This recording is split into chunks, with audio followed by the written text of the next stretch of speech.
Well, g'day flight simmers. Welcome to my first stream.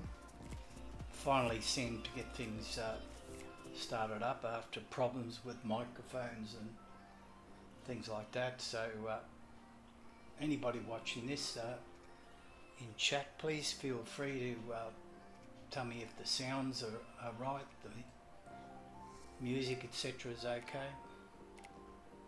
Like I said, this is really just my first test to see whether I can do a few more of these rather than videos.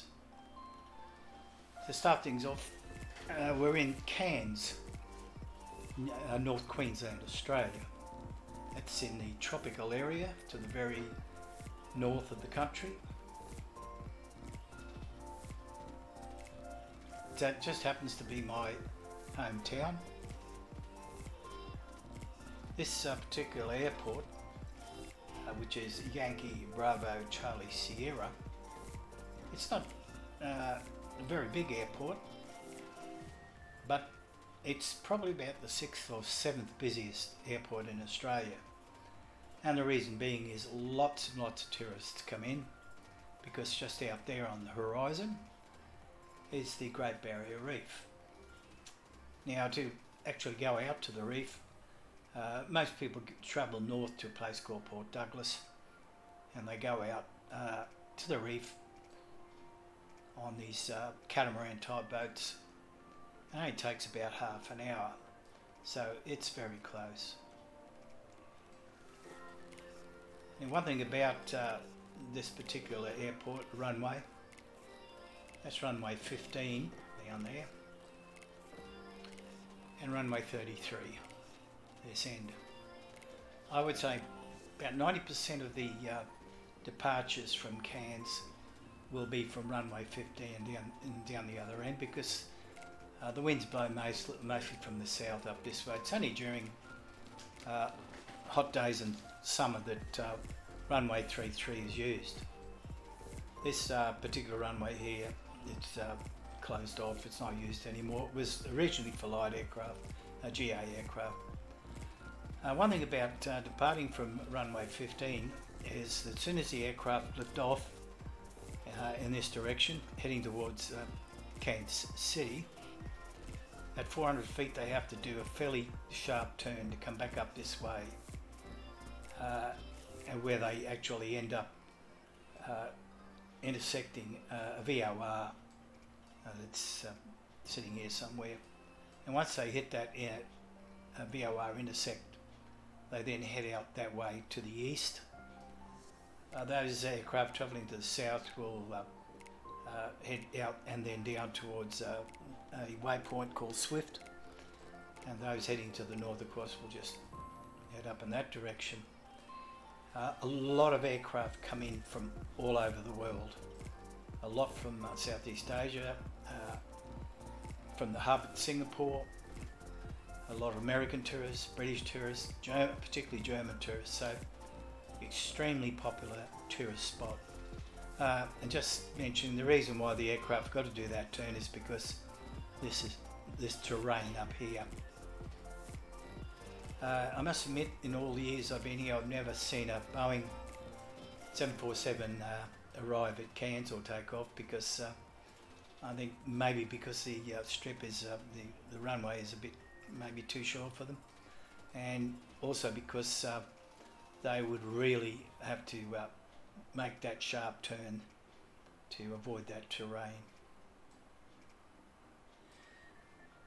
Okay, let's get down to business. We're actually going to be taking the Epic 1000 today, flying from Cairns down to a town about halfway down the Queensland coast called Mackay, spelled M-A-C-K-A-Y. Some people pronounce it Mackay, but it's actually one of those strange things where it's pronounced Mackay. ICA code Yankee Bravo Mike Kilo. Now, just looking at the Epic from Aerobask, we've got it sitting here. We've already got some passengers in there, looks like some kids reading their comics or whatever it is. First thing we do is bring down this control panel here. Make sure we've got enough gas on board for the trip. It's only about 300 odd nautical miles down. So we'll put the ground power on and I'll get rid of that music. We'll close the door.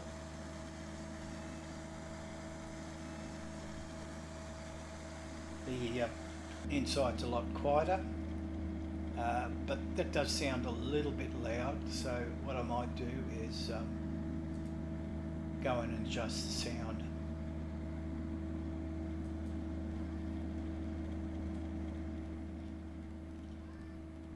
Again, if anybody does get into chat, let me know whether those sounds are just overpowering and whether you can hear me. We'll go outside again, quick look. Now the static items on this aircraft, we've got pitot jib covers here, chops of course. We've got what I think is referred to as a towing dolly. We have it covers over the engine exhaust and on the intakes. It should be some sort of, I think that's them there, some tie down for the propeller so it doesn't windmill in the breeze. But let's get rid of all of those.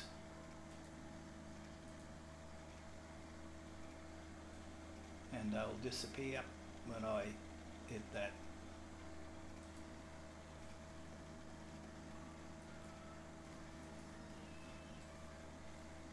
Yeah, you can see the prop's starting to windmill a little bit already. So let's go inside. Sound could be still a little bit too loud, so I'm going to drop that down even further.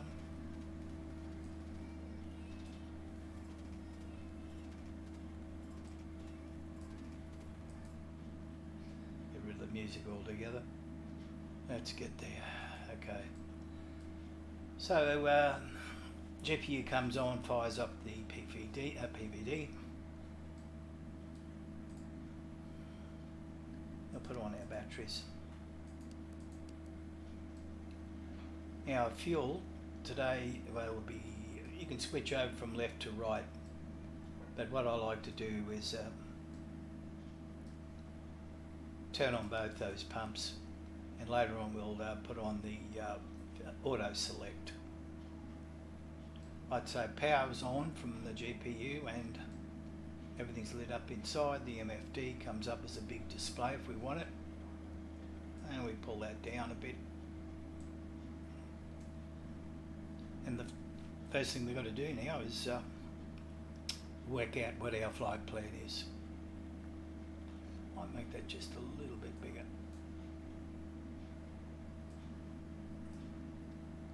So we go to flight plan, and there's another one in there. So what we do is we get rid of that. And first up you'll see that it shows our position at Cairns Yankee Bravo Charlie Sierra.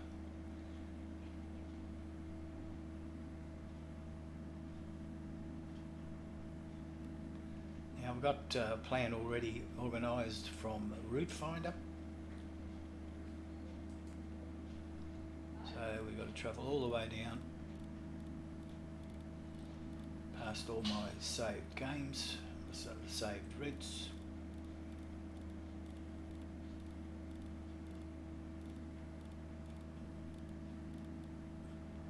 For YBCS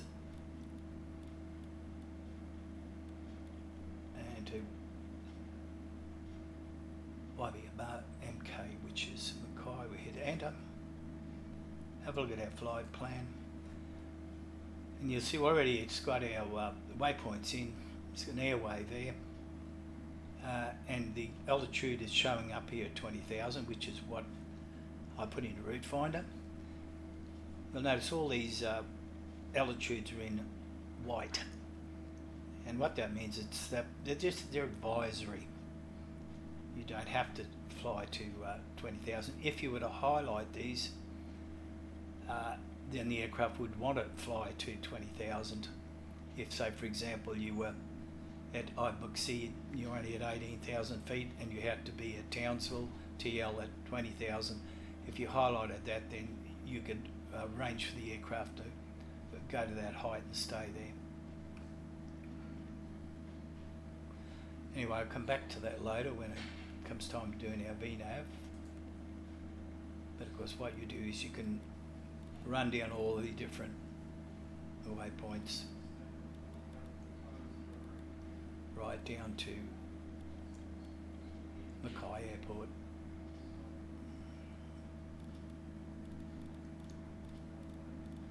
So now that that's in, we can just see ourselves now sitting here in the GA area of Cairns Airport. So we don't need that anymore for the moment. We'll go over to our PFD.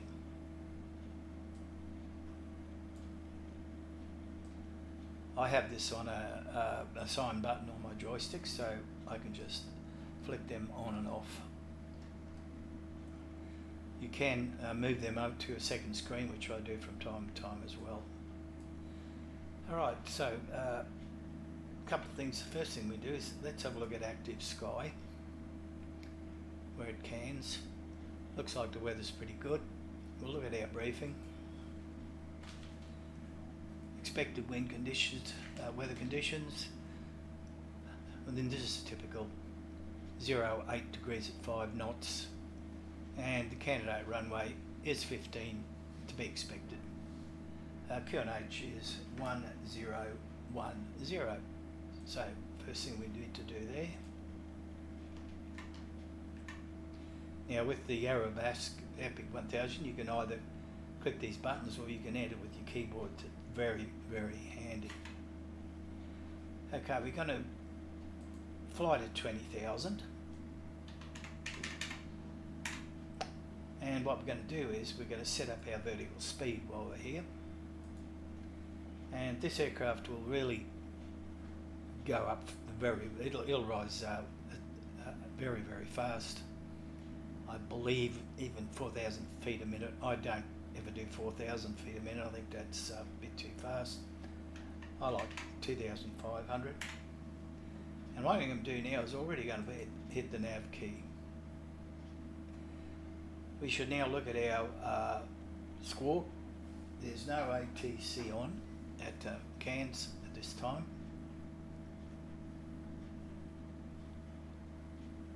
But what we'll do is we'll leave it at 2,000 and we'll just put it on standby at this stage.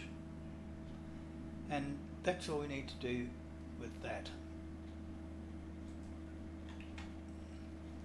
Check outside, everything's okay, weather's as it was on active sky, no clouds around.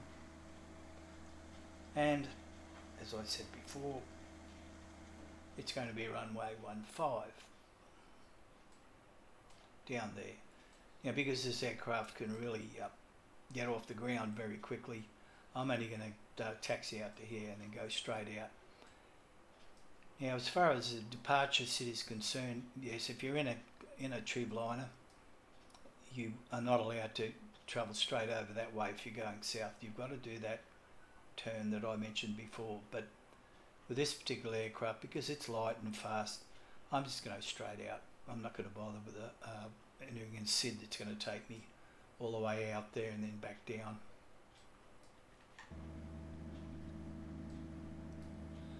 So what we've got to do now is we've got to start this beast up.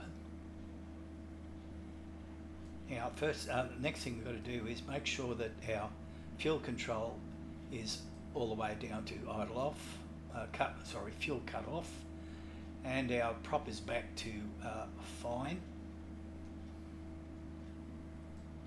The starting procedure is that we start the engine up, and when this NG gets to 10, then we open the fuel up and we hit the igniter. So let's give that a try.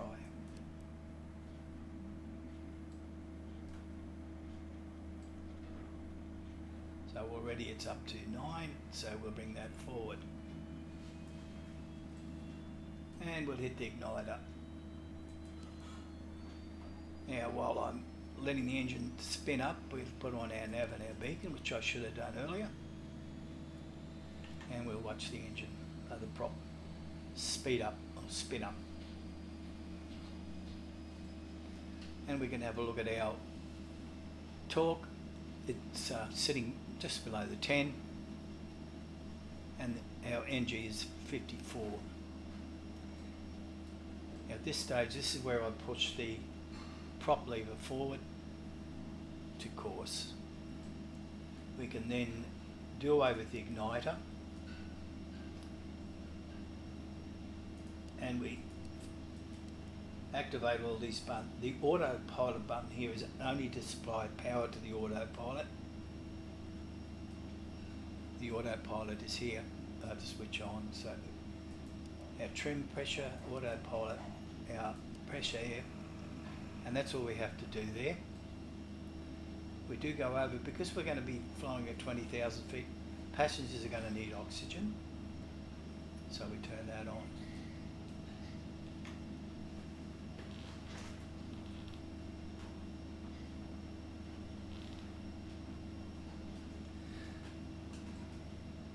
Okay, next on the list we've got to check our flight controls, all the way to the left, all the way to the right, all the way forward and all the way back.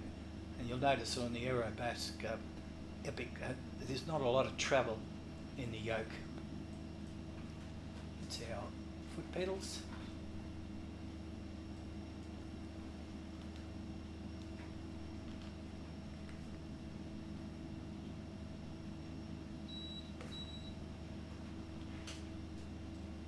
Right you are.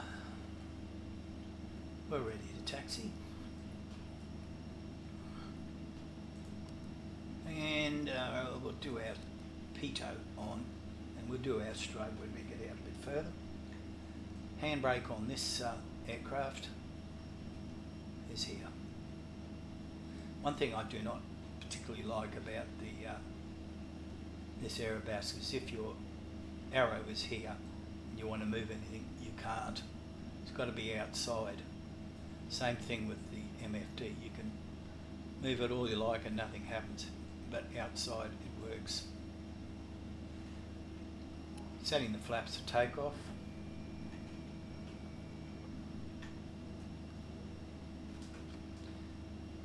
Handbrake comes off. One thing I forgot to do was disconnect the GPU, and because Aerobask realised that we all make stupid mistakes like that, it just automatically detaches.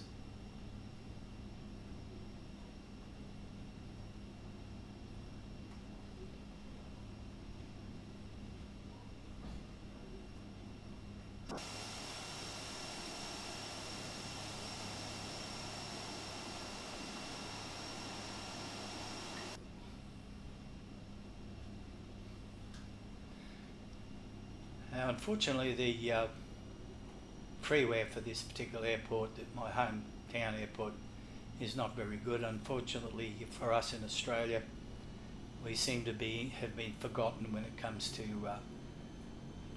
payware airports.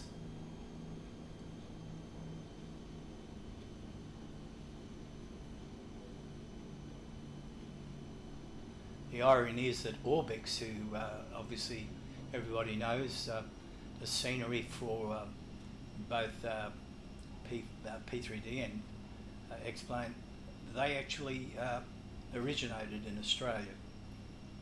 And the very first decent out-on airport they came out with was Cairns.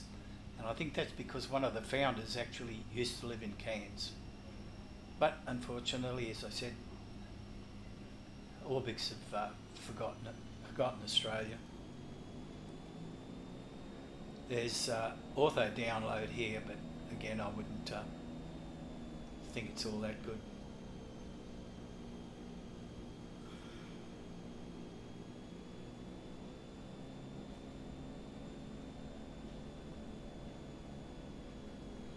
So what we might do is just stop here for the moment. and I'll put the squawk onto Charlie Alt.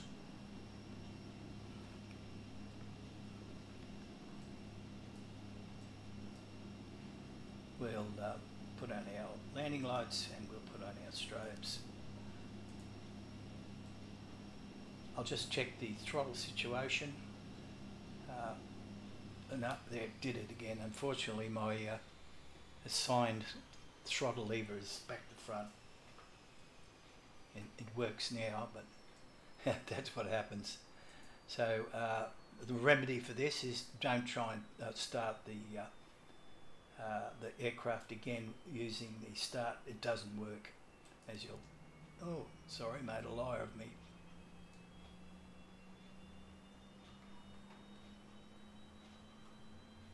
Let's see if we can get it fired up. Might be lucky. Sometimes it won't do it.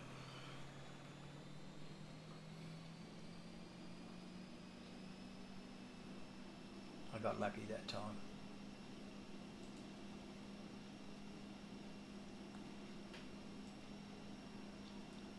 Now make sure this this one goes forward. That's your prop onto course. And yes, it's working properly now. All right. Continue on.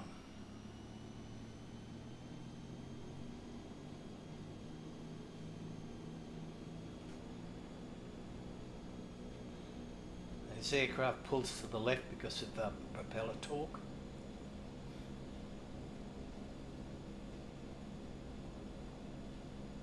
So we give it full throttle.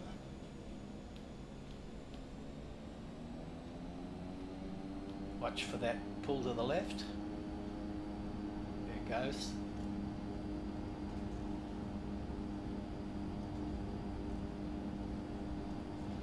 It doesn't take much to get this aircraft airborne. There we go, wheels up already.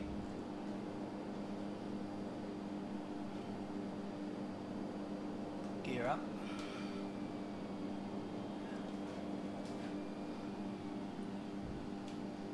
Using manual trim now. And watch our speed come up.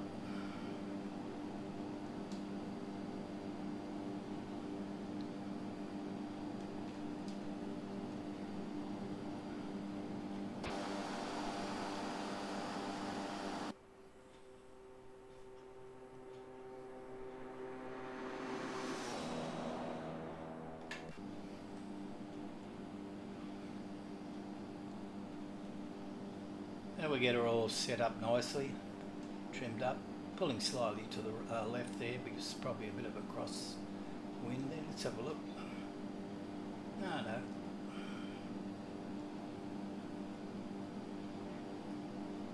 So all we have to do now is hit the autopilot.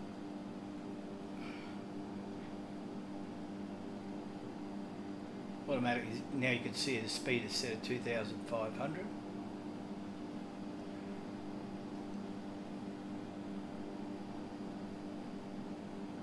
Let's see which way we're heading. It's going to line up with the route there. It'll pan out a bit to watch that.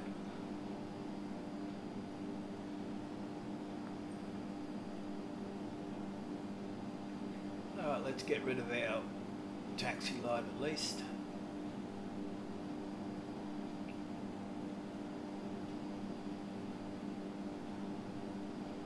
I'll be honest, I have no idea what inert sep means. Hoping someone can tell me.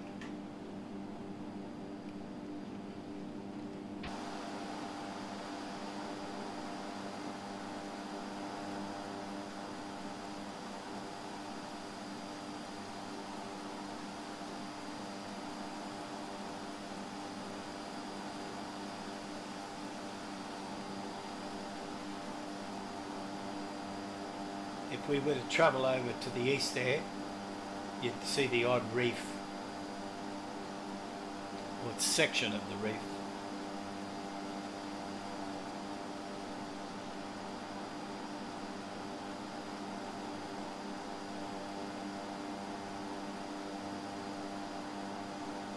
That over there is a Aboriginal settlement.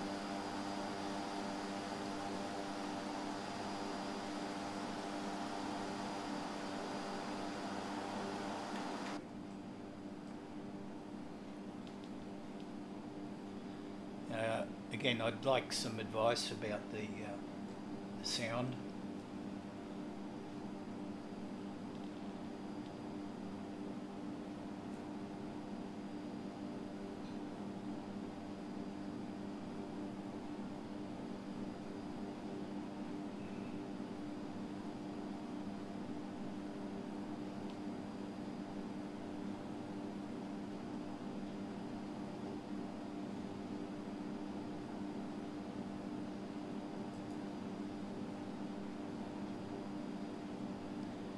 I'm just looking at YouTube here to see whether it would hook up to chat. I'm not quite sure what I've done wrong there.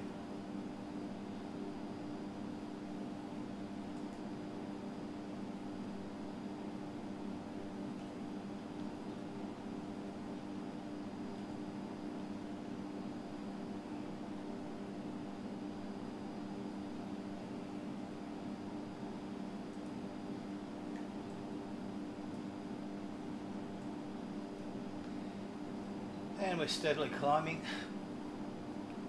Already 10,000, so we can change our QNH over to 1013.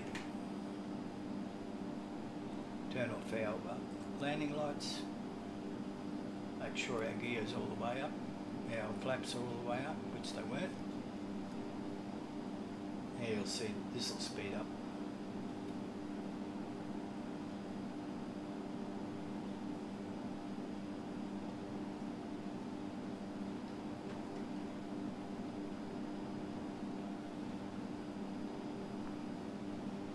Let's have a look at our first waypoint.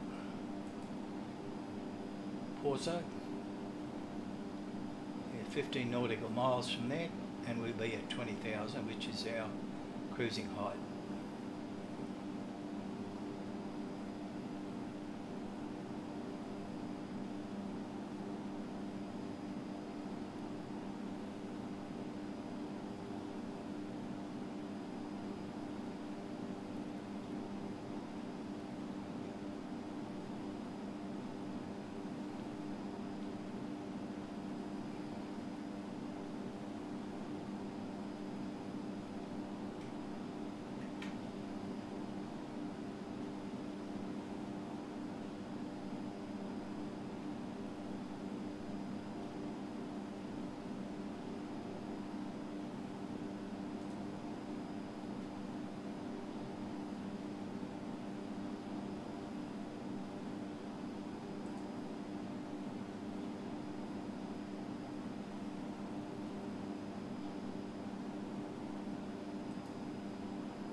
So we're getting up close to our cruising height, 20,000. Synchronise our heading. You see already we're up to 192 knots. And look at our torque, 97, NG's 99, so we're not in the red.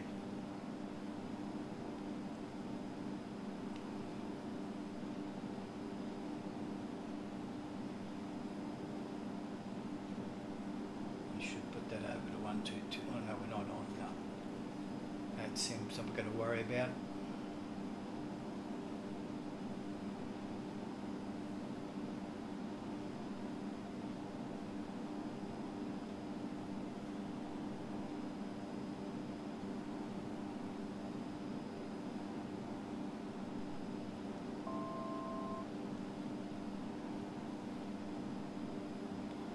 I'm just going to see if I can edit this YouTube to see what the problem is with chat. Although there may not even be anybody out there. I'll see what happens though. Hopefully this doesn't mess anything up.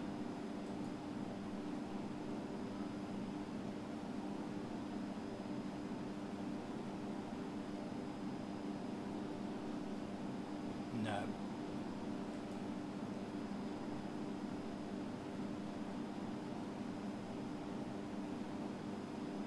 So we're at flight level 0,000, and because we're leveled off, our speed's going to climb up fairly quickly, and we'll probably let it cruise along at about maybe 250. And just to remember, this aircraft does not have auto throttle.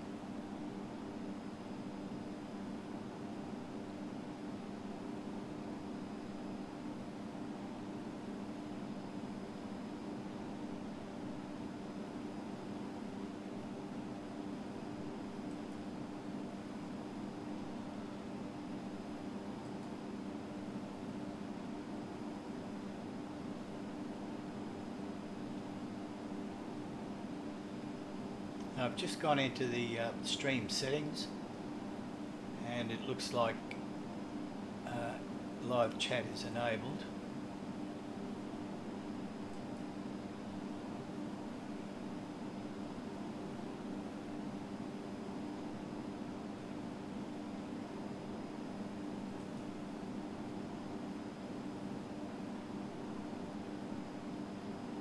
It's disappeared on me now.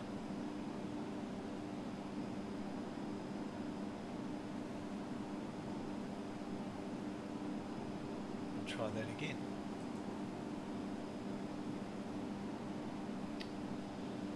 Enable live chat.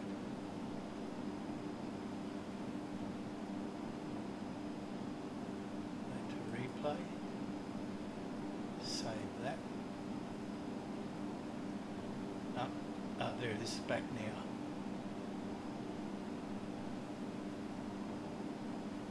now. Now I can read the chat, so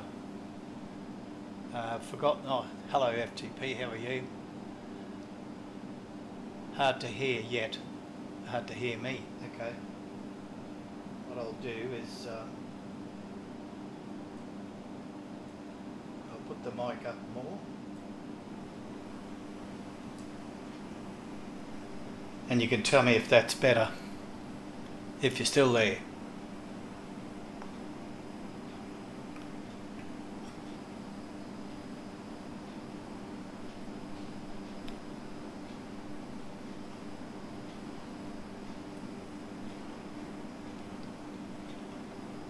Perhaps that sound could be a bit too much, so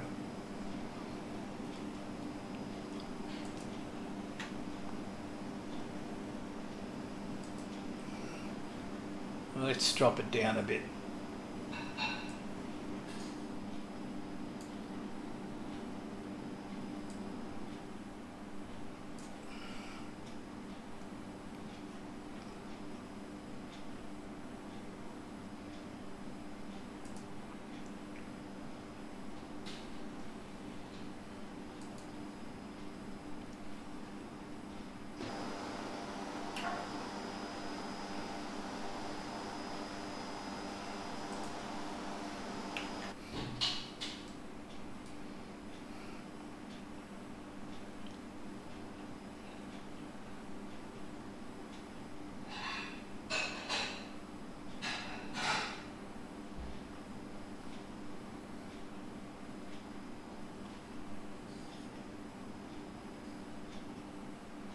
So right now we're heading to waypoint Sparrow.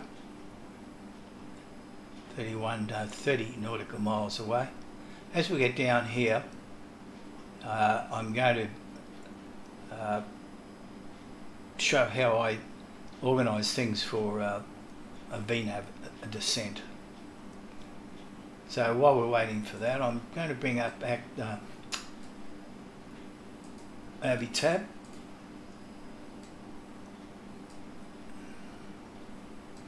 And we'll have a look at Mackay Airport.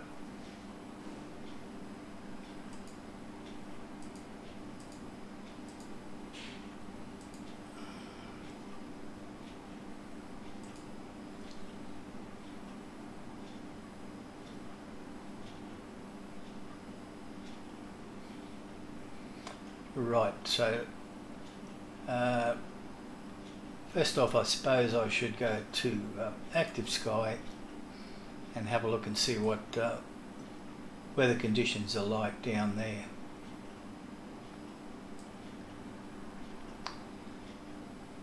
Now, unfortunately, I've loaded the wrong one here, so I'll do that again.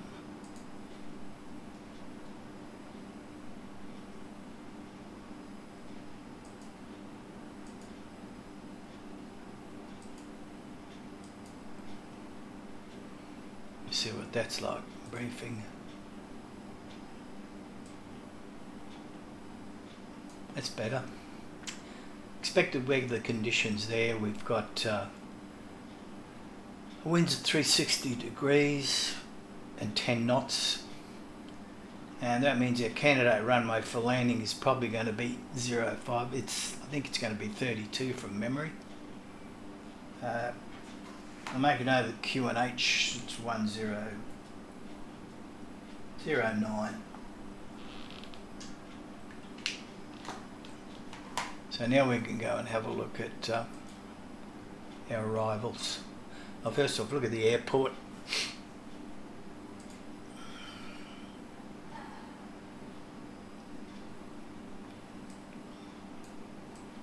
So there's runway 32. That other one, I think that's not even there. Can't even see that second airport. Runway, I mean. 32, so we're going to be coming down from the north, which means we're going to have to do a downwind to get into 32.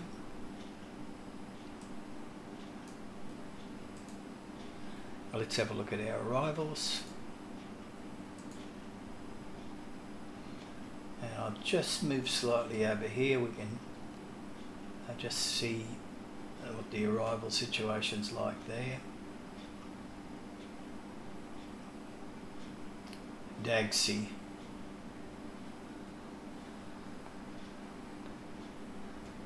And here we've got Dagsy. The Dagsy 1 RNAV arrival.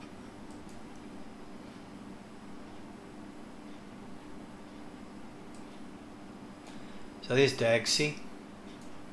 Oh, hang on. Where'd we go?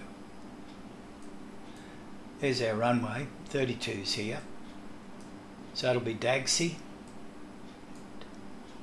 Down here to Brno. So it'll be downwind here and back up there. So let's have a look and see what our approach is like for 32 RNAV approach.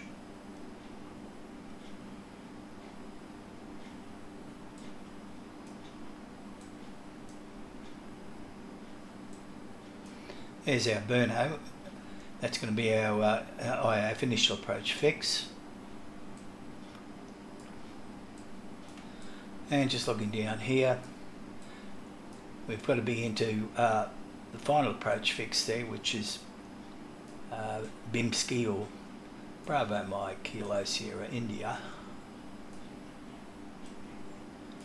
And we've got to be at 3,330 feet there to get the glide path.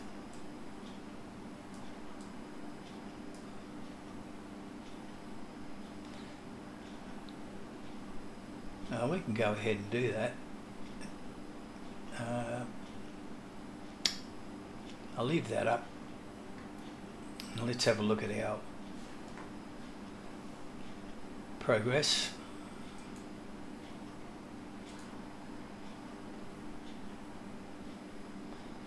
I'll select our approach. And we go down to RNAV 32Z, Zulu.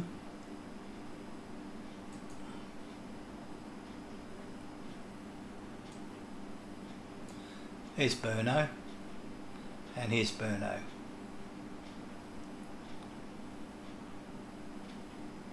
Enter that. Now our minimums will be Barrow, and we can have a look here again. I'll just move that out of the way, see what our minimums are. Now we're going to be doing an LNAV VNAV approach. So our Barrow is 370 feet. So let's put that in.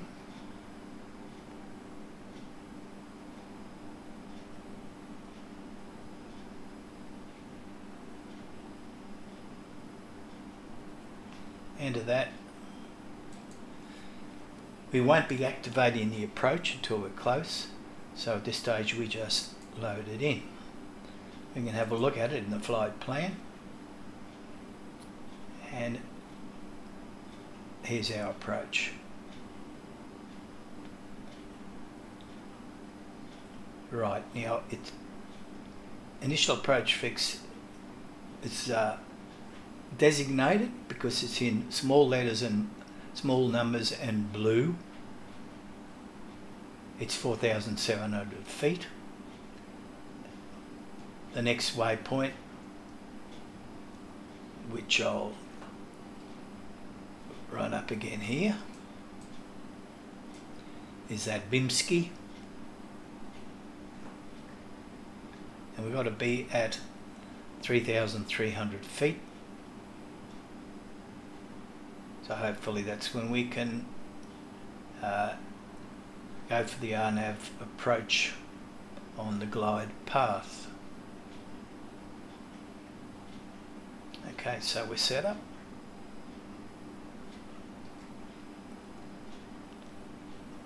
Don't need this anymore.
Okay, we're going to have a look where we are.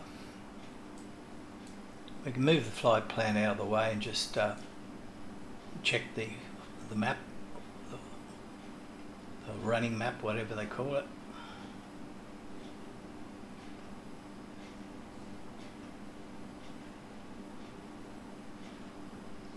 And we're coming down here to one of our waypoints, which is actually Townsville Airport. That's probably the second, no, it's not the second largest town on the Queensland coast, it's probably about the third. It's got a lot of, it's an army base. Military use the runway, or the runways, as well as domestic. Every once in a while you see an F-18 come in there. Plenty of transport quite a number of US aircraft fly in and out, particularly transport aircraft if there's a joint military exercise between the US forces and Australian forces.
And we're coming up close to Townsville. That island there, which we'll see if we fly close to, it's called Magnetic Island. If you know your history, Captain Cook sailed up the east coast of Australia, named a lot of capes, islands, places like that, and he named that one Magnetic Island because the island has got a lot of lodestone on it, and that has a magnetic effect, and it made his ship's compass jump all over the place. So very appropriately he gave it the name.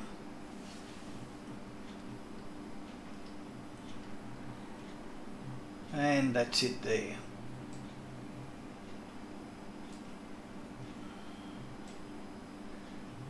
A lot of wildlife on the island, koala bears, wallabies, fair bit of settlement around the different bays, mainly retirees and people just want to have a relaxing weekend holiday.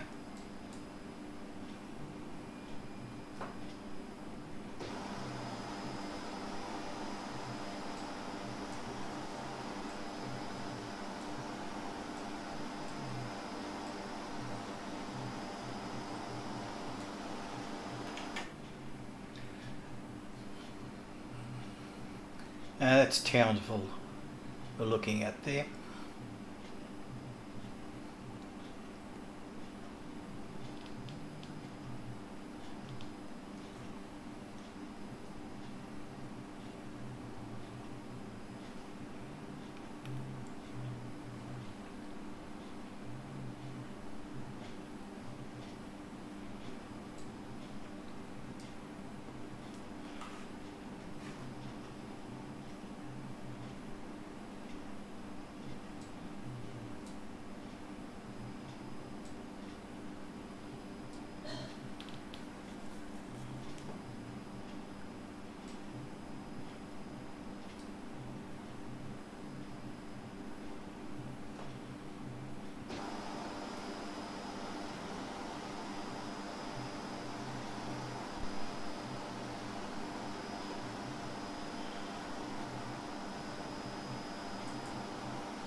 It's Townsville Airport, should be about there.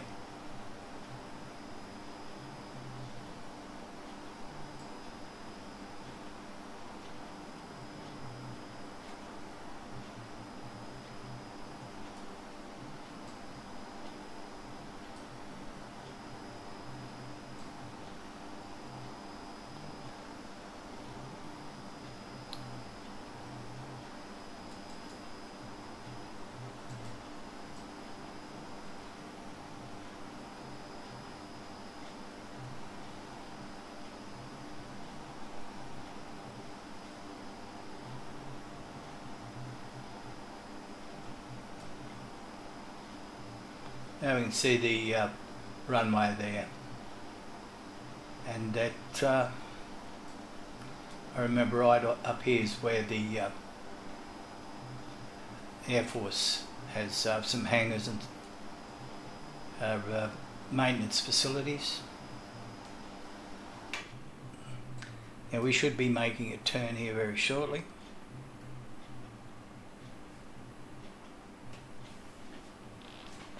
I'll just look at the flight plan. Now, at Aerobask, I want to have the aircraft lower than flight level 200. You see it, the suggested altitude at Dagsy is 10,558. I'm actually going to drop that a bit so that we don't, so we use it as an exercise to use the VNAV to bring the aircraft down to one level, and then it'll level off, and then we can then worry about doing a VNAV approach to the initial approach fix here at Burno.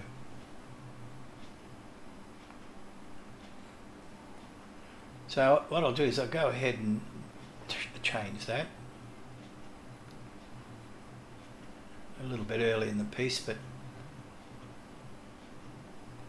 now I'm guessing that I'd like to have the aircraft down to about 8,000 feet. So all we have to do, that centre knob there on the FMS, you bring it down to 8. Now before I, there's our turn by the way, before I enter that, which will then designate that altitude. Remember before that it was in white, which meant it was only advisory. It'll turn blue. It should stay large letters as opposed to small letters here. These are designated because these are, I suppose, these are recommended altitudes, published altitude. You'll notice that particularly for the final approach fix, it's in white, small, but not that I've tried, but you're not supposed to change those because these are published altitudes for approach to runway 32. Now once I highlight that, we should see the current VNAV profile should activate it. So we'll go ahead and do that. And there it is. And if we have a look at it, it's saying that now that the active waypoint for VNAV profile is at 8,000 feet at DAGC.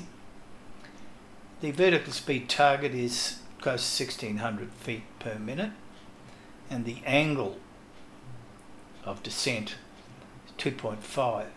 Now we can change that by making it not so steep or steeper. That will alter this countdown figure here. So we'll go ahead and do that.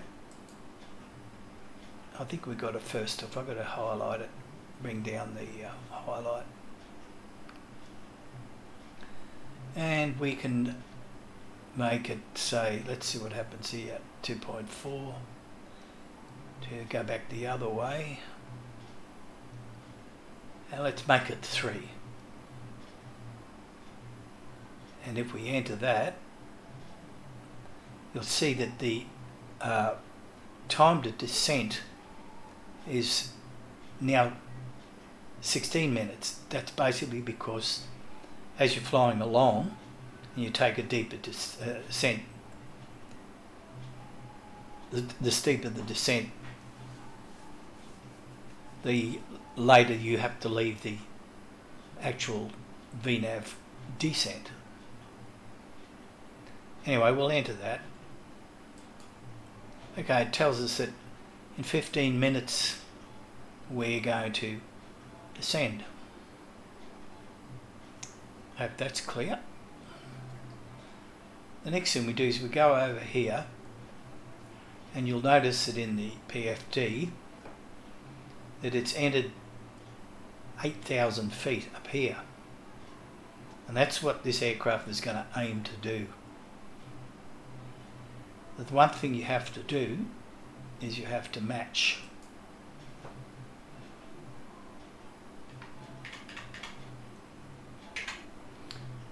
Now, if you don't do that, and if you were to leave it at 20,000, it's not going to descend to 8.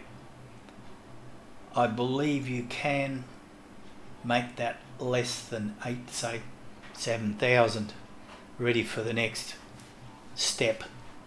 But I tend to keep it the same.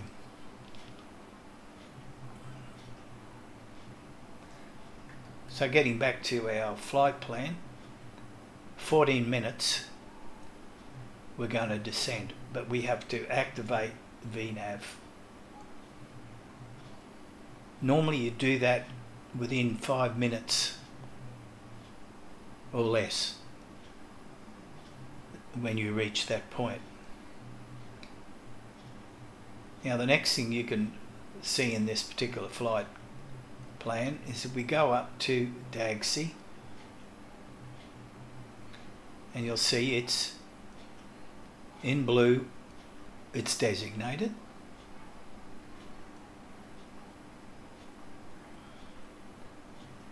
And there's DAGC there. Now what you can't see, what we'll do is we'll go up to all bucks. And what you can see is this little round circle. I call it a pip.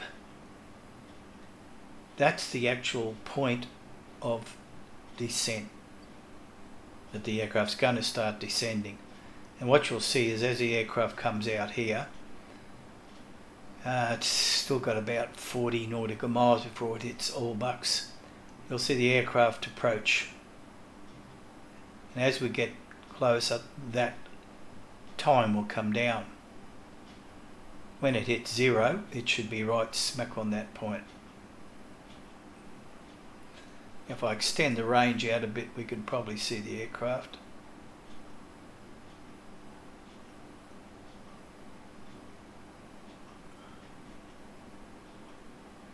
Oops, it's loading up.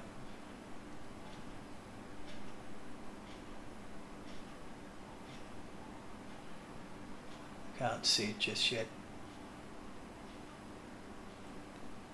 I think there's some more waypoint further north. Just go up there. Hang on.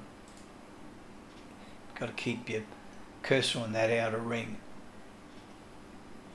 Yes, we've still got to go to Walter.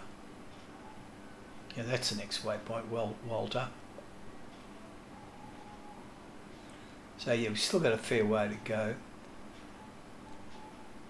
But I'll leave that at Walter.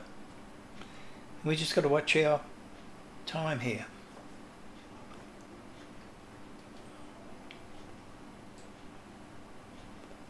And just one thing to remind everybody.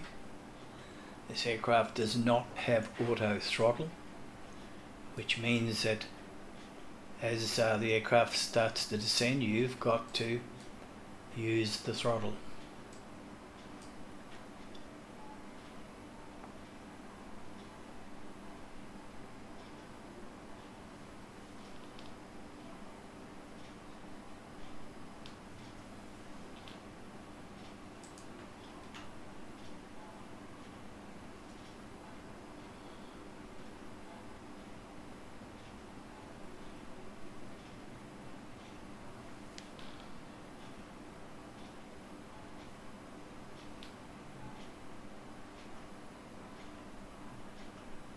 Might just come back down a little bit on that microphone.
So keep an eye on our time.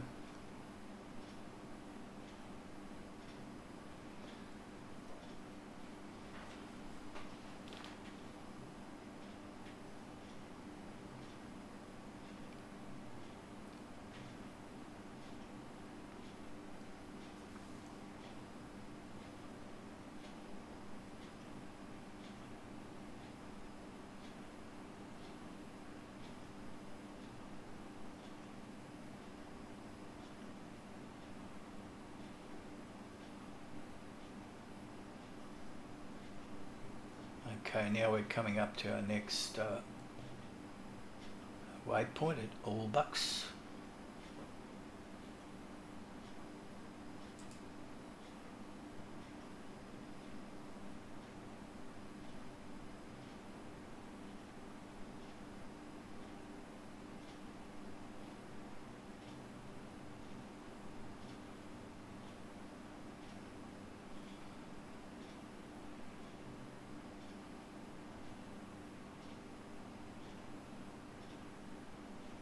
Remember, there's our little circle there. That's Aerobask under there.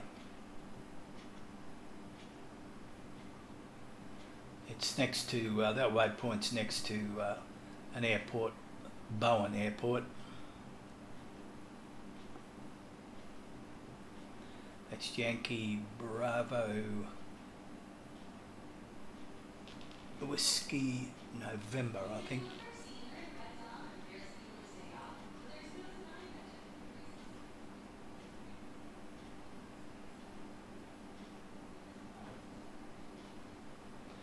So we can expect this aircraft to be at the descent point here within 7 minutes. If I'll range out a bit, there it is there now.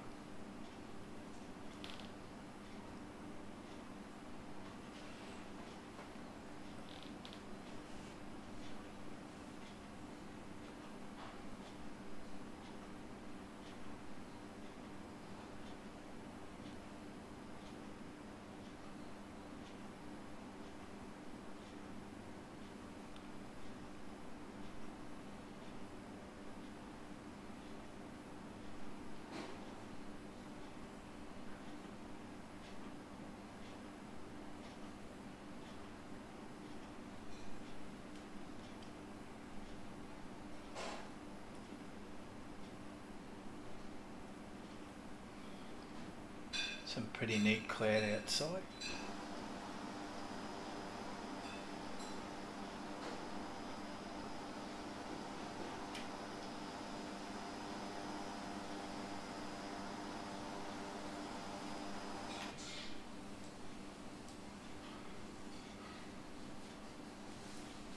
Yeah, just looking at our instruments, make sure our fuel quantity is coming down a bit, but plenty there.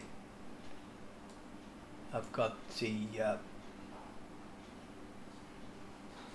fuel auto select on, which means that as one tank gets down a bit, it'll switch over to the other one automatically. I should have had a look at our temperature, by the way. It's outside 16. I don't think there's an icing problem here, but let's just play it safe. It's probably a bit late, because if would have been a problem, we would have known by now.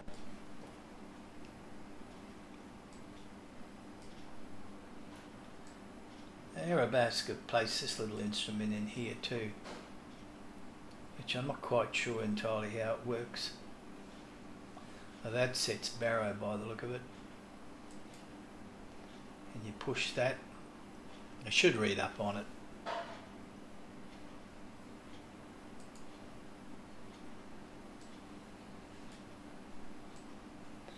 And you can do a lot of your entries for the MFD here as well, with when you're actually using, trying to get some waypoints in. You can, yeah, for example, you could go, what have we got, no, I would say, there it is, you would go YBMK, and that would enter it in up here.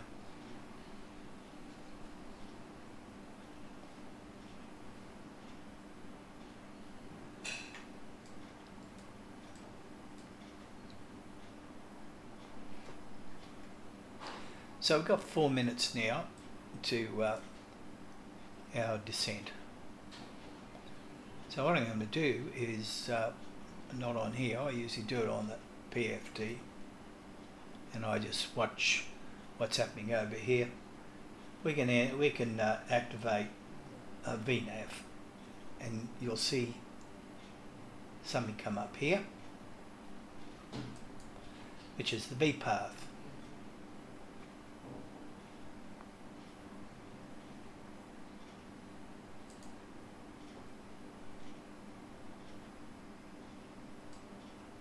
Now at 1 minute before descent, which is just a bit under 4 minutes, you'll see a gauge. I think it's called a gauge, and there'll be a chevron at the top. That'll appear at 1 minute before descent, and that as a minute ticks away, that chevron will come down and it will hit this point here, at which time the aircraft will descend, and that's when you've got to grab that throttle. In fact, I'm just going to bring it back a touch.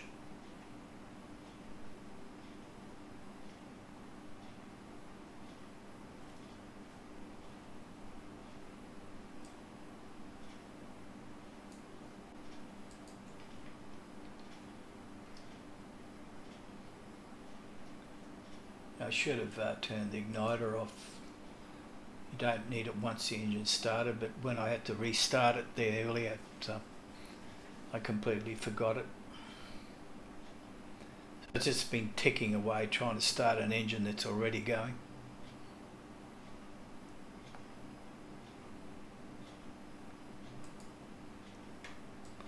So back to the task here, we'll have a look at the countdown, which is now 2 minutes 25. In fact, you can see we've just done the turn.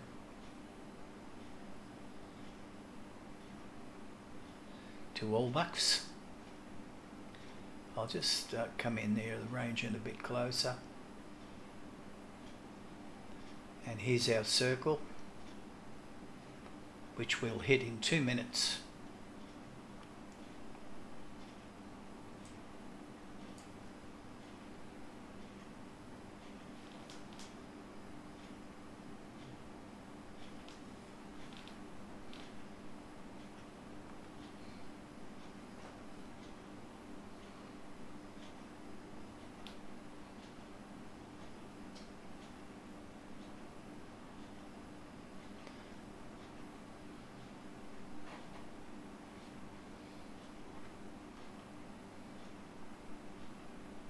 Coming back a little bit on that throttle, just in anticipation.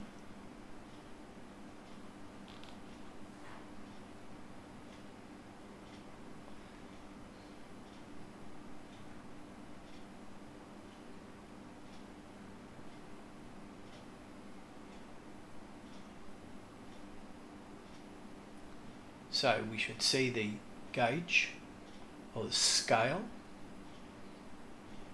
come in 3 seconds, 2, 1, there it is, and there's your little chevron there, just hiding a little bit.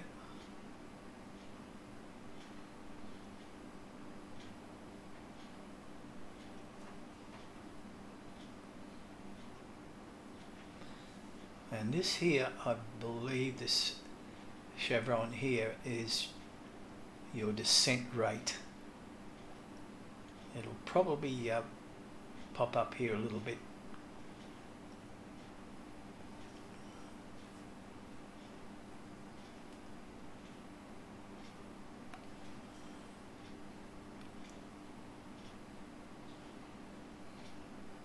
And you should see that start to come down. There it goes.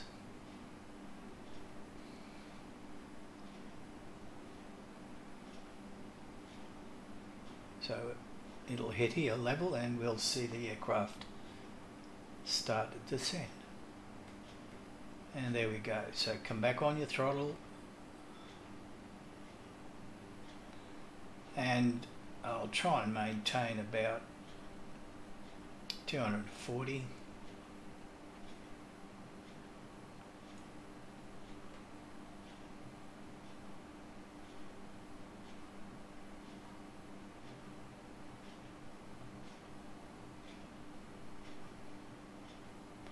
there's the indication of your descent speed.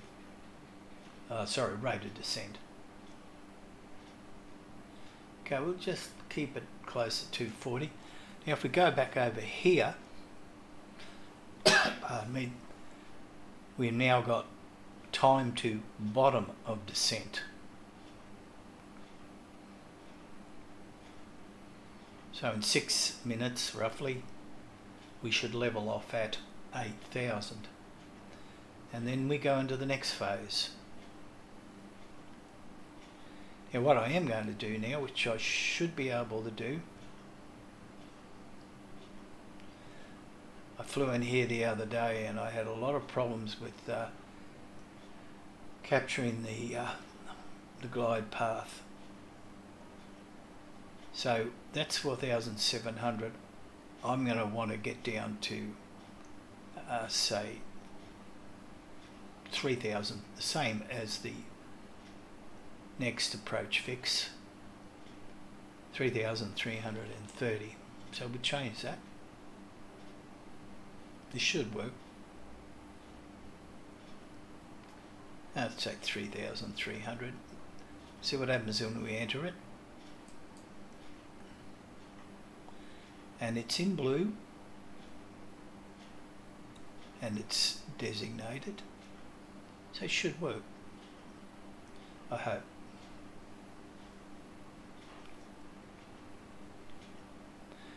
Now none of this approach descent will work until such time as you activate the approach. So when we get to Dagsi in 4 minutes, I'm going to activate the approach straight away.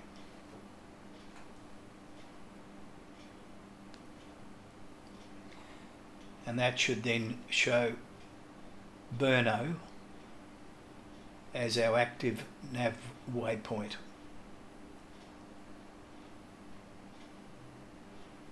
It should. That makes it slightly below Bimsky. I think I would probably make that 3,400.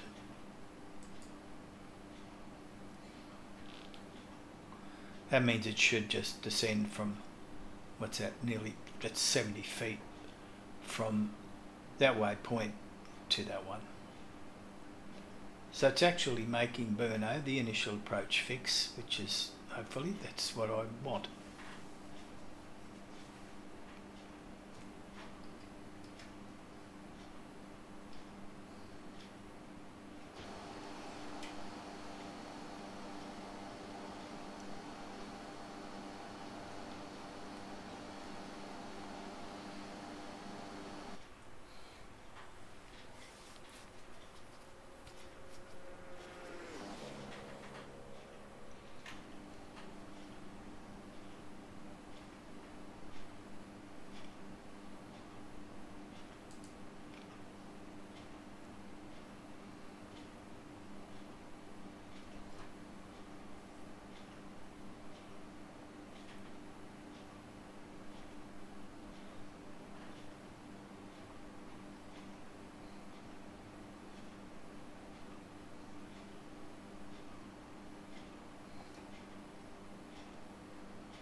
Now I remember what I should have described that as. It's a moving map.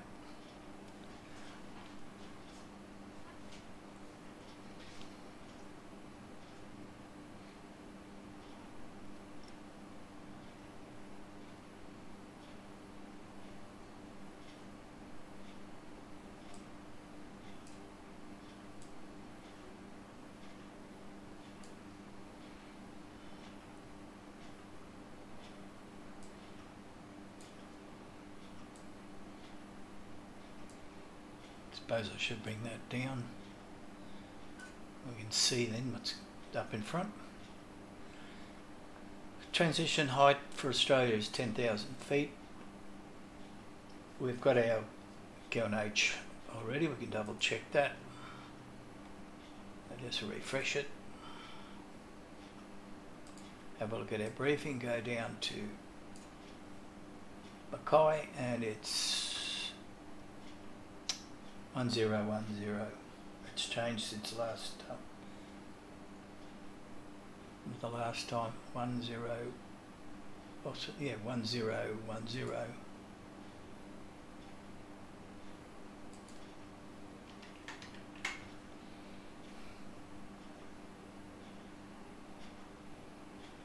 And we've got 1 minute 51 before we reach 8,000 feet.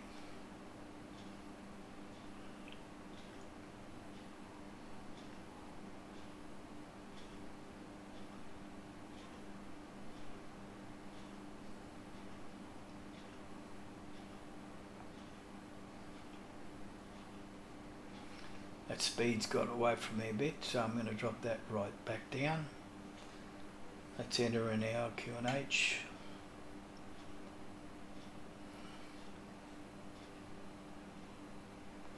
I suppose we can put our lights on. Temperature is at 4. We don't need that ice protection on the prop anymore.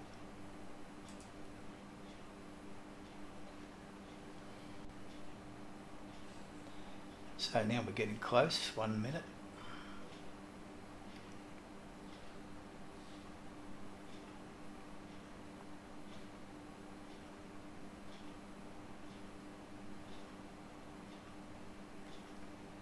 Once we level off, of course, you've got to watch that our speed doesn't drop off.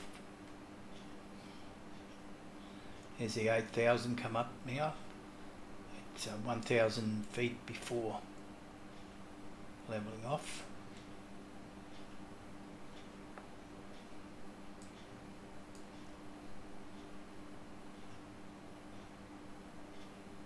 Speed's dropping off now. 500 feet to go. And I'm going to get ready to activate the approach. Once we level off. And that meter, that gauge, that will disappear. There it goes. Now watch our speed drops off as we level off.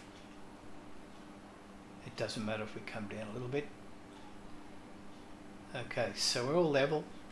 We can now activate the approach. Then we go to the flight plan, and we'll see that Burno, which is the one I designated for 3,400 feet, has come up as the active VNAV waypoint at 3,400. So there's the 3,400 in the PFD, and we've got to change that one to 3,400. And that's all we're going to do. Now we just wait for another 7 minutes before our descent. And that'll be here. I'll just zoom in there a bit. So you can see we'll be coming down here.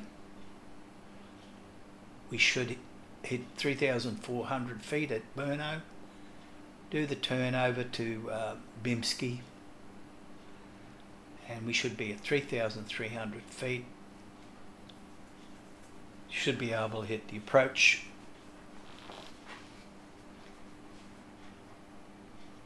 I'll watch my speed. It's dropping off a little bit, but that's okay.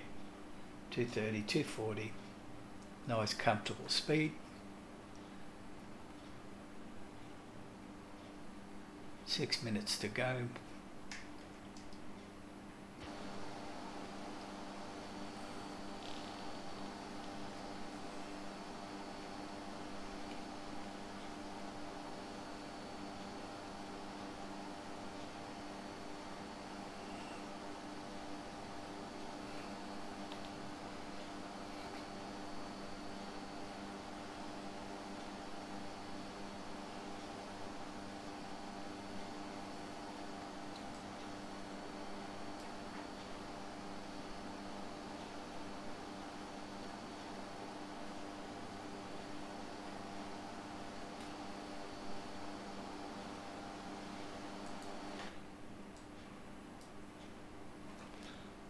Well, we should be rolling past Mackay Airport pretty soon. Let's have a look.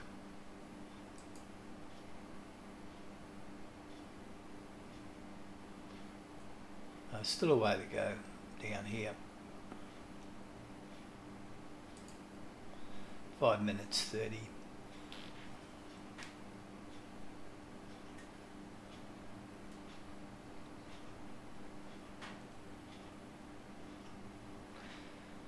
Now you can let that time to descent.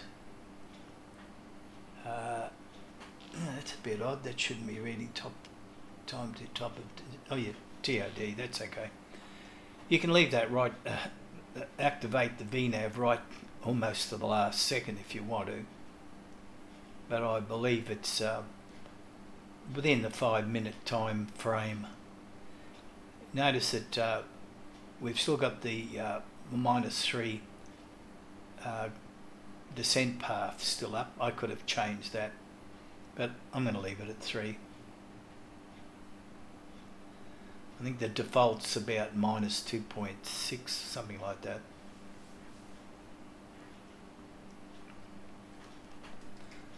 So we're under our 5 minute area, so we'll just hit the VNAV and we should see that V path come up again. And there it is, up there. So we're all set, 3,400, 3,400. We've got our landing lights on. We'll be descending to that point in just over 4 minutes.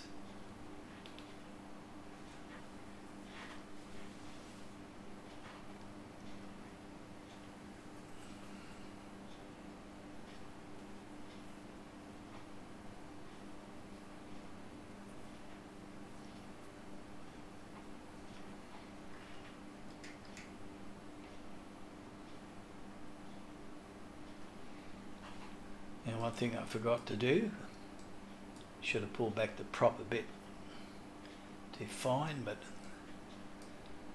another one of those things you learn.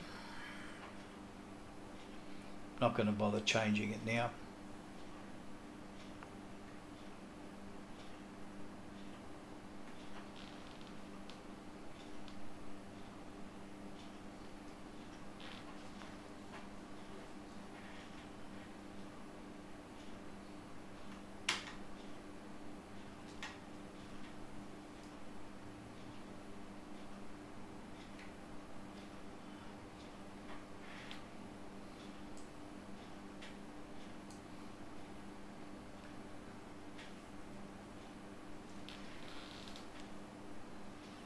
I'm going to start cutting back the speed a bit.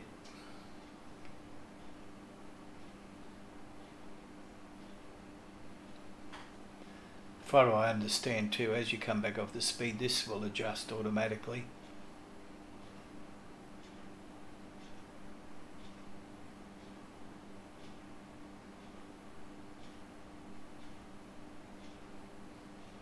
I will stick it about 230.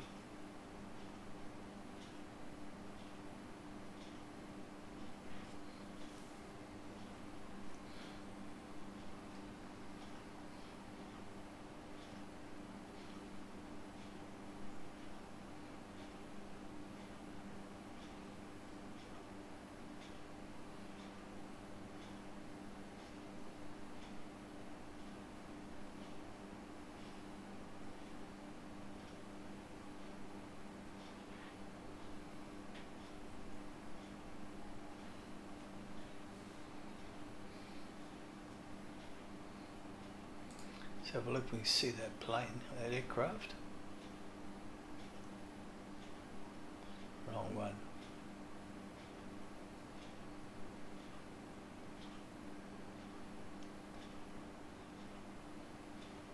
So it's up here, and you might just see the little descent circle there, up there. So we'll be down coming here, and nice turn back to the, it's our downwind approach, and back to the runway 32.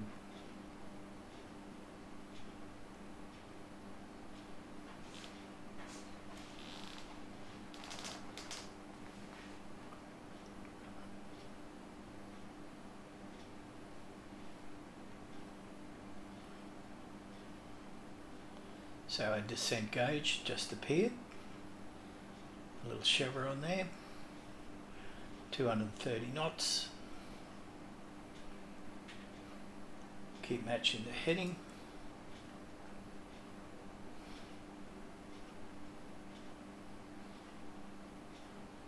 Now, one thing I do like about the Epic 1000 is if we're doing an ILS approach, I'll just go back here. You don't have to touch the CDI button to change from GPS to VOR, as long as you've got the ILS frequency in up here, it will automatically change over and turn on to the localizer. All you have to do then is wait for the diamond to come down for your glide slope, and then we're descending now. Back off the throttle, don't forget.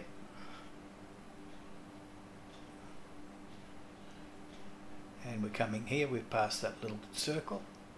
That doesn't appear again, it goes. And we come down here.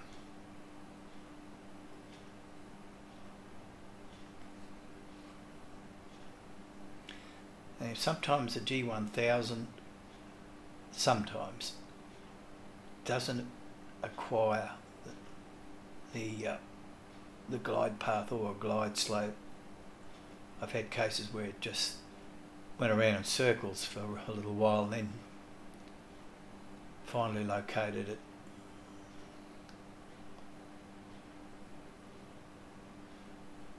So just on here we're coming down and we should level off at 3,400. Again, this is showing bottom of descent in 2 minutes 44.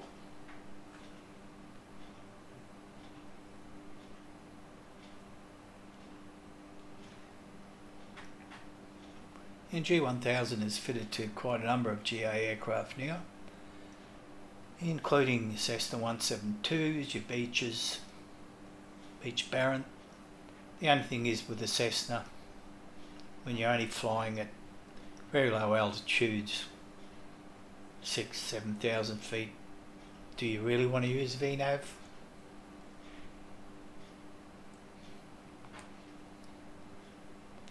You're probably better off learning to fly the thing and judging the vertical speed yourself.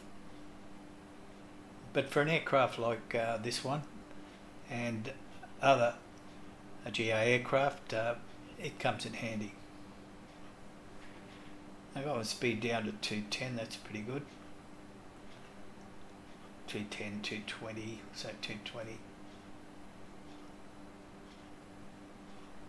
I might in fact even drop it down to 210.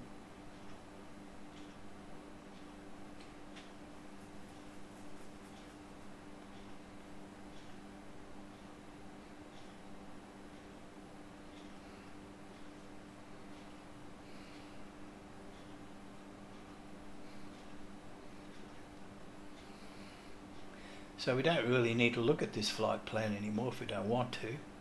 We know that we're going to be at bottom of descent in 1 minute 24. That chevron will disappear and it'll set itself up for the RNAV approach. 200, not a good mind, we're watching my speed there. So we can do away with this and we can just use the moving map in this fashion.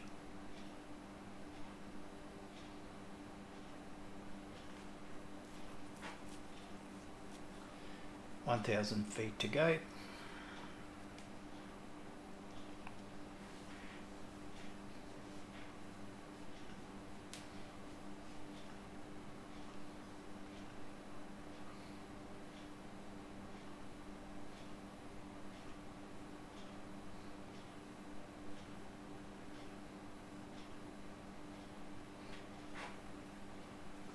It's looking like outside.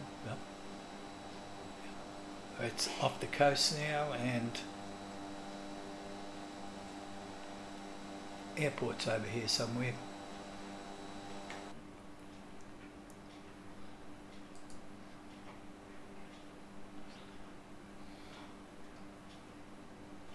About to do the turn and we're about to level off.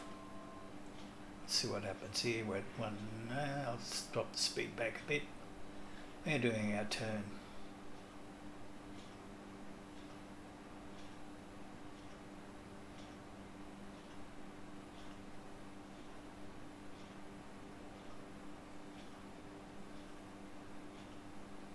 I'll drop the speed back down about 175.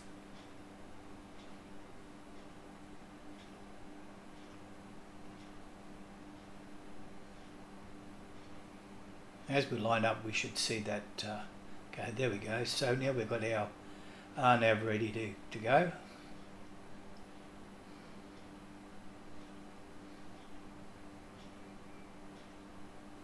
And we should see our diamond up here soon.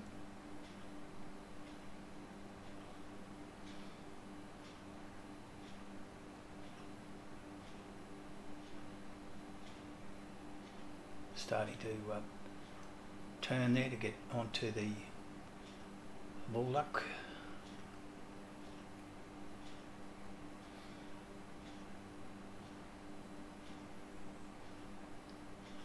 Now normally once we line up for the final, I usually get away, move this out of the way so I can concentrate on what's going on.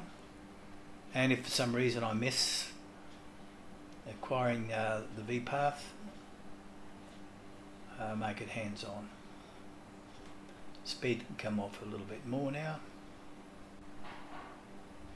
Now we're turning for finals, and already that is ready to go. We can hit the approach, and hopefully we'll grab the glide path.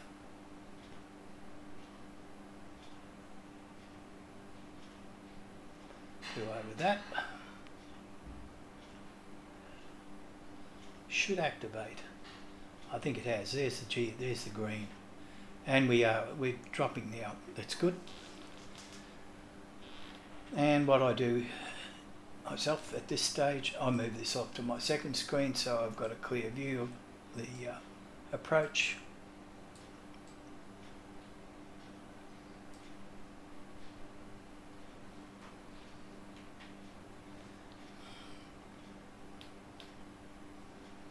Drop my speed off. As long as we keep the diamond there, we'll be right.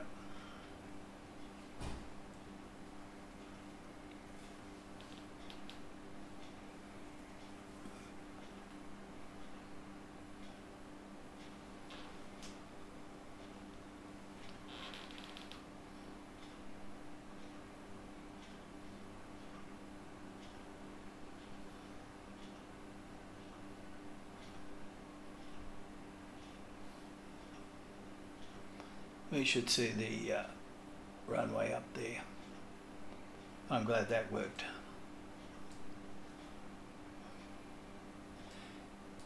Now, to get back to the proper routine, now we hit the igniter. That's so that in case of an engine shutdown, that it'll try and restart. Drop our speed right down now. Come down to about 130 knots.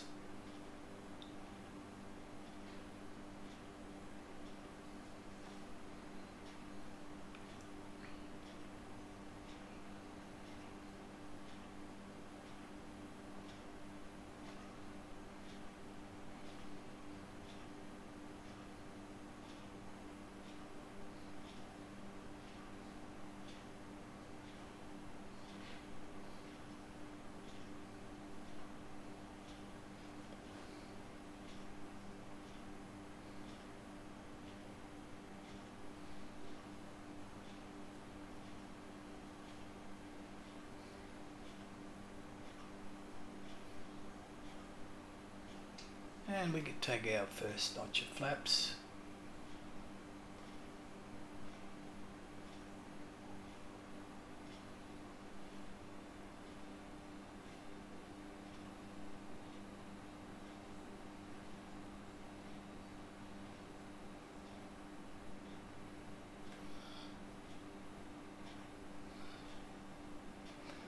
put our gear down.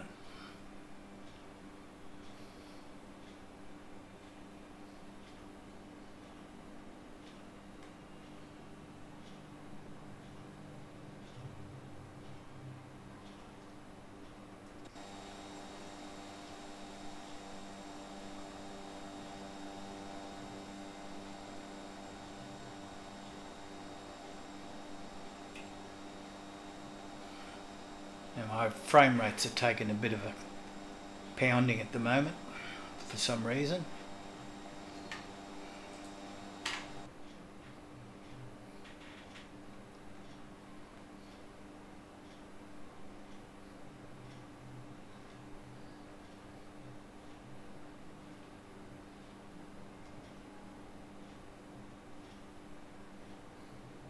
As long as it doesn't drop below 10, we'll synchronise our heading in case we've got to go around. I should have looked at the go around. Do I have time?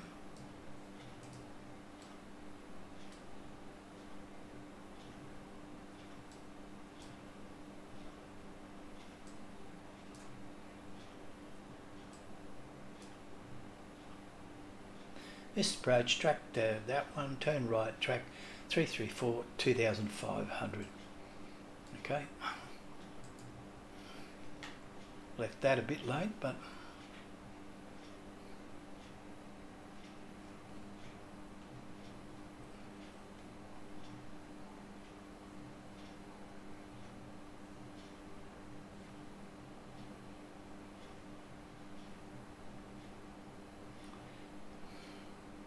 the Epic and 1000 could be a bit tricky to land. It's got a very narrow wheelbase, so it has this tendency to want to snake itself up and down the runway.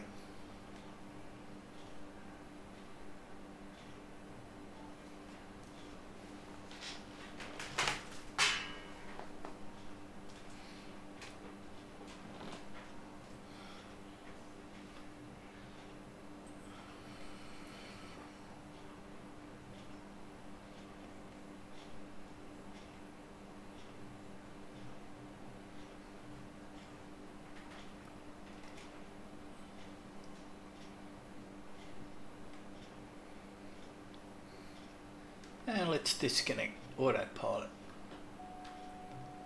My aircraft.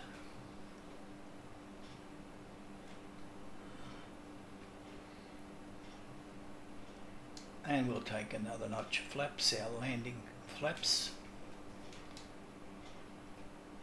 Aircraft has a tendency to want to jump up then, so we use a lot of manual trim. Watch our speed doesn't drop off too much.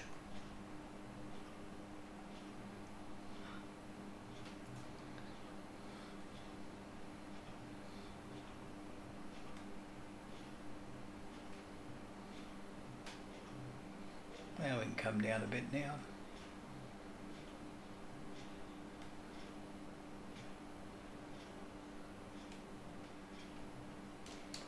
Trim it down.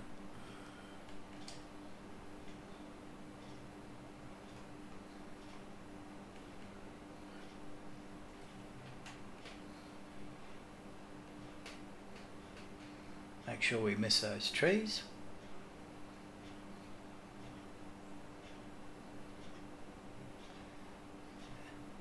Getting our 2 reds, 2 whites.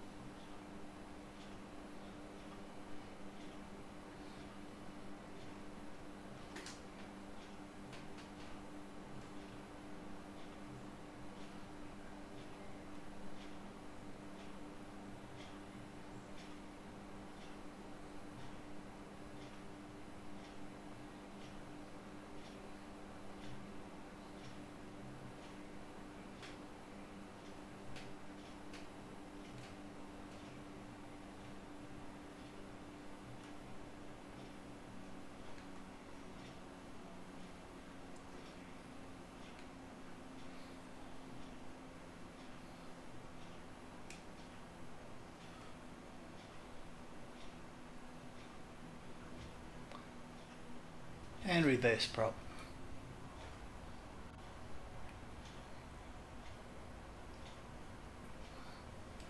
And we can brake.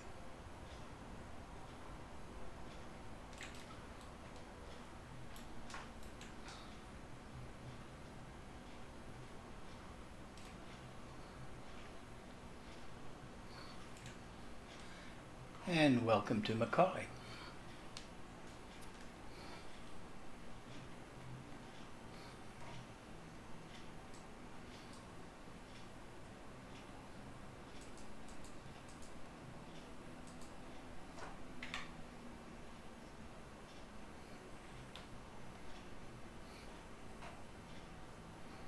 And we can turn off the igniter and find a place to park.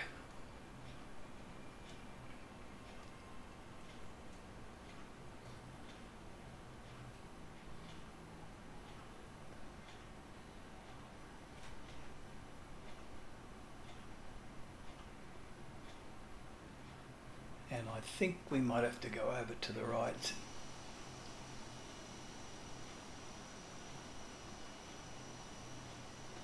Those frame rates are really not too good. We'll grab ourselves a spot here. It's really meant for regional jets, but nobody around.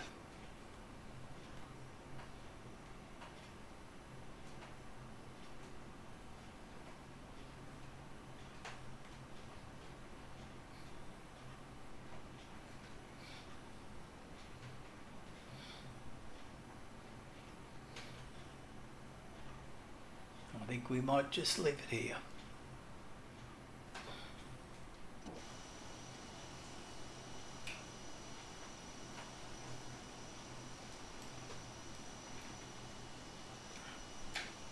Okay. Doesn't want to move down. There we go. And brake on.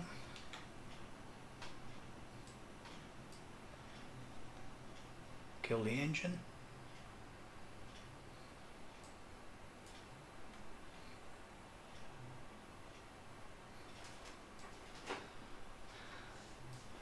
Now before we shut down, I'm just going to have a quick look to see what the landing was like.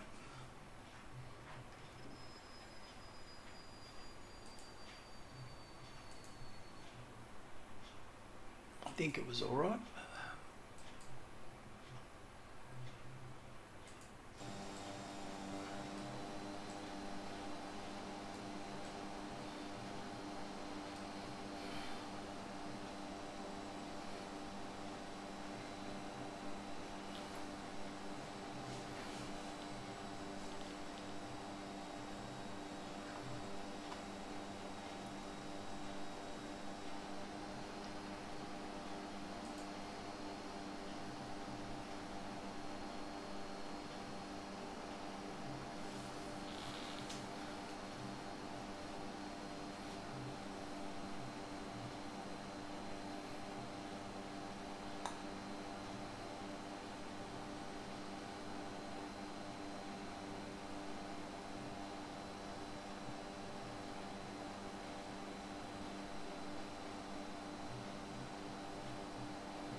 My frame rates are just terrible at the moment for some reason. Could be OBS.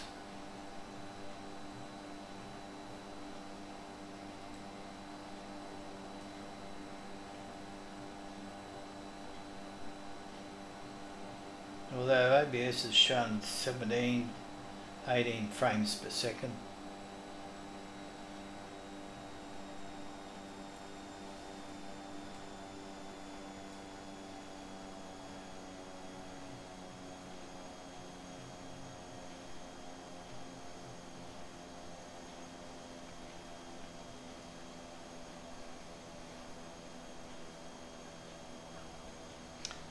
That was okay. Reverse thrust.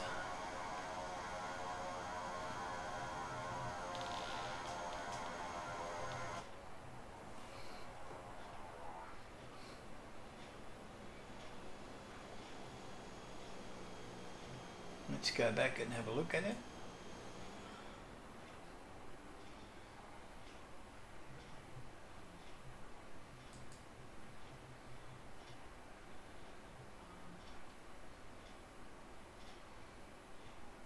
Yeah, frame rate's up to about 17 now. That's a bit better.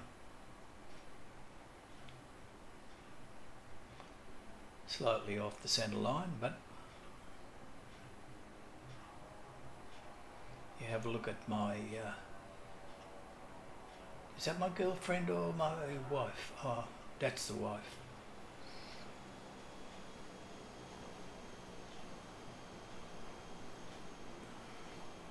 And we'll do one from the tower.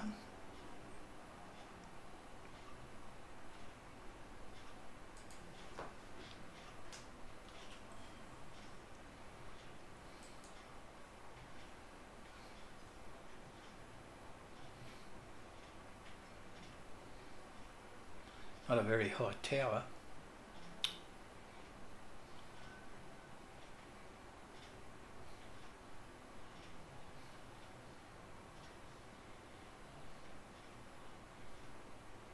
That's good enough. Okay, let's just turn things off here. First off though, I'll open the door with, fuel consumption was pretty good. We'll open the door and we'll put our static elements in place.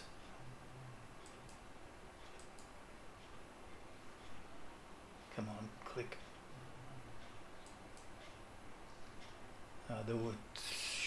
That should have worked. For some reason it doesn't.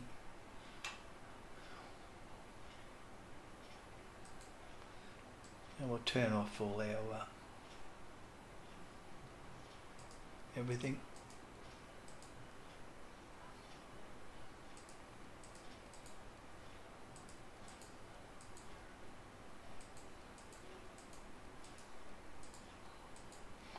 Cold and dark. I'll just try that again with the static. There we go, that's it. It won't work if that propeller is windmilling too much. Okay, that's it. Again, this is my my first stream. I have to rely on anybody on chat to tell me what the sound levels are like. I know FTP mentioned something that I sound a little bit quiet. Maybe I was being drowned out by the sounds, but by all means, in comments, please let me know